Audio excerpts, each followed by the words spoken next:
Okay, so I feel like making shit up today. So we're gonna do a guava coconut cocktail.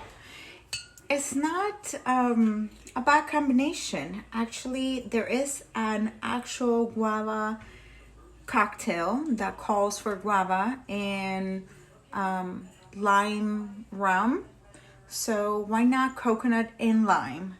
I think it's gonna work.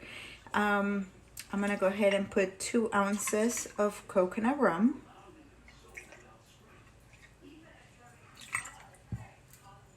And then we're gonna squeeze some lime. It's gonna work, I promise. I think when you experiment with flavors, and especially in the spring, summertime when you want something refreshing, and why not? So we have guava nectar. Make sure you shake it so you have all that good stuff in it. That's such a good color in it. And that's pretty much it. Just give it a nice stir with the knife that I cut the lime with, but it's okay. And then just garnish.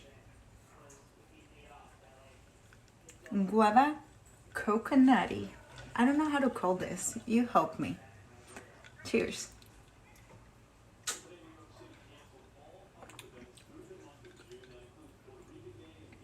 Okay, this is pretty good. I can totally taste the buttery coconut in it. The guava and the lime is just such a perfect combination. You should try this. It's awesome. Cheers.